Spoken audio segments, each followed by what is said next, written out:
নমস্কার ক্রিকেট ভক্তরা। কালকে ম্যাচ ছিল পাঞ্জাব কিংস বনাম রয়্যাল চ্যালেঞ্জার ব্যাঙ্গালুরু। অবিশ্বাস্য টানা 5 ম্যাচ হার ছটকে সিএসের পাঞ্জাব। প্রথম দল হিসেবে প্লে অফের কোহলিরা আইপিএল 2026 12 ম্যাচে 13 পয়েন্ট আটকে রইল পাঞ্জাব। পয়েন্ট টেবিলে আপাতত 4 নম্বরে সিএসের দল। শুরুতেই টানা 6 ম্যাচ জয় অপ্রতিরোধ্য দেখাচ্ছিল পাঞ্জাব কিংসকে। শ্রেয়স আইয়ার নিয়ে তখনও হইচই, কিন্তু এরপর উলট পুরান আইপিএল হ্যাঁ, লাগাতার 5 ম্যাচ হারল পাঞ্জাব কিংস। তাদের প্লে অফের স্বপ্ন এখন বিপন্ন। রবিবার ধর্মশালায় 23 রানে পাঞ্জাব কিংসকে হারিয়ে প্লে অফের টিকিট নিশ্চিত করে ফেলল রয়্যাল চ্যালেঞ্জার ব্যাঙ্গালুরু। 13 ম্যাচে 18 পয়েন্ট নিয়ে পৌঁছে গেল আরসিবি।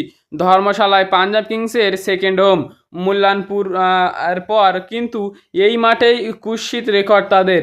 এখনও পর্যন্ত ধর্মশালায় 17টি ম্যাচ খেলে মাত্র 6টি জিতেছে পাঞ্জাব। 11টি ম্যাচে হার হজম করতে হয়েছে। আর 2023 সাল থেকে এই ধরলের রেকর্ড আরও কুৎসিত। 8 ম্যাচে মাত্র 1টি জয়, 7টি পরাজয়। আইপিএলে এর আগে একবারই টানা এতগুলো ম্যাচ হেরেছিল পাঞ্জাব। 2015 সালে আইপিএল লাগাতার 7 ম্যাচ হেরেছিল পাঞ্জাব। তারপর চলতি আইপিএলের টানা 6 ম্যাচ পরাজয়ের ধাক্কা। 2023 সালে পাঞ্জাব কিংসের বিরুদ্ধে দুর্দান্ত রেকর্ড ছিল আরসিবি। 2023 সাল থেকে 8 ম্যাচের মধ্যে 7বার পাঞ্জাবকে হারিয়েছে বিরাট কোহলির দল। রবিবার টস জিতে প্রথম ফিল্ডিংয়ে নিয়েছিল শ্রেয়স আইয়ার।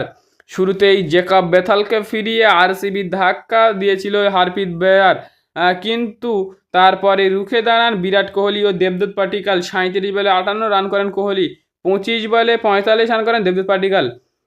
40 বলে 73 রানের অপরাজিত ইনিংস খেলেন। পাঞ্জাব কিংসের বোলিংয়ে কে ধ্বংস করেন ভেঙ্কটেশ আইয়ার। প্রথম ব্যাট করে 222 রান তোলেন আরসিবি। আশদীপ সিংয়ের খারাপ সময় চলছে।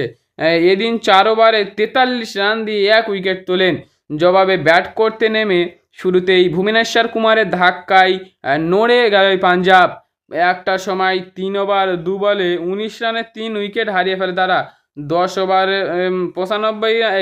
95-এ 5 উইকেট পড়ে যায়। এরপর ষষ্ঠ উইকেট 32 রানে বলে 67 রানে যোগ করে ম্যাচ জমিয়ে দিয়েছিল মার্কাস স্টোয়নিস ও শশাঙ্ক সিংহ। 25 বলে 37 রান করেন স্টোয়নিস। ফ্রিতে অবশ্য ম্যাচের দেওয়াল লিখন পড়া হচ্ছিল। 27 বলে 56 রান করেন শশাঙ্ক সিং। রাশিকদার সালাম নেন 3 উইকেট 2 ভুবনেশ্বর কুমার। 12 ম্যাচে 13 পয়েন্ট আটকে রইল পাঞ্জাব।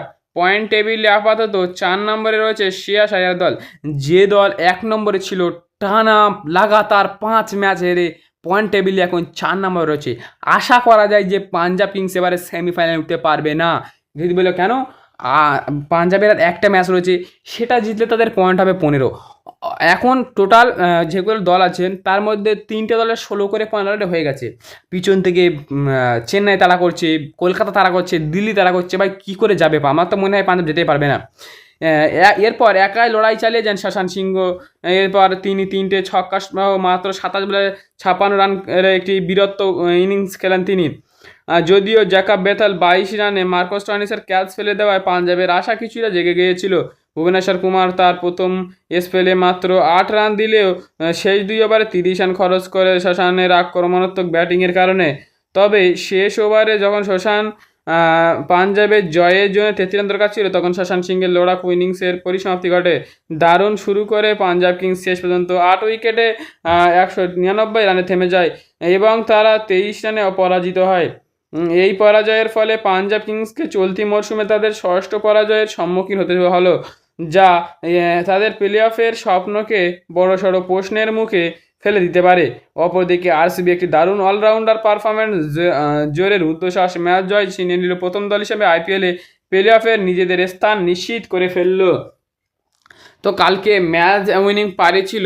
কালকে আরসিবির বোলিং লাইন ভালো করেছে এবং কালকে ভেঙ্কটেশ আইয়ার ক্যাপ্টেন রাজাত পাটিদারের রিপ্লেসমেন্টে যা পারফরমেন্স দিয়েছে ভাই, খুব সুন্দর পারফরমেন্স ভাই। একটা ম্যাচ খেলে প্লেয়ার অফ দ্য ম্যাচ হয়েছে, কারণ তিনি 40 বলে 75 রান করে একটা খুব সুন্দর রান উপহার দিয়েছেন আরসিবিকে। কাল টিম ডেভিডও লাস্টের দিকে নেমে একটু ঝোড়ো ইনিংস খেলে দিয়েছিল। আর রাশিকদার সামলাম ভালো পারফরমেন্স করেছে। জয় সাজালুর লাস্ট 2 ওভার ভালো পারফরমেন্স করেছে। ভুবনেশ্বর কুমার ও ভালো পারফরমেন্স করেছে। কুণাল পান্ডিয়া ভালো পারফরমেন্স করেছে। কালকে আরসিবির সব পেলারি ভালো পারফরমেন্স করেছে, ওই জন্য তারা ম্যাচ জিতেছে। তো ভিডিওটা যদি ভালো লাগে অবশ্যই লাইক সাবস্ক্রাইব করে দাও, আর দেখা হচ্ছে আবার অন্য কোনো ভিডিও নিয়ে। জয় হিন্দ বা জয় ভারত।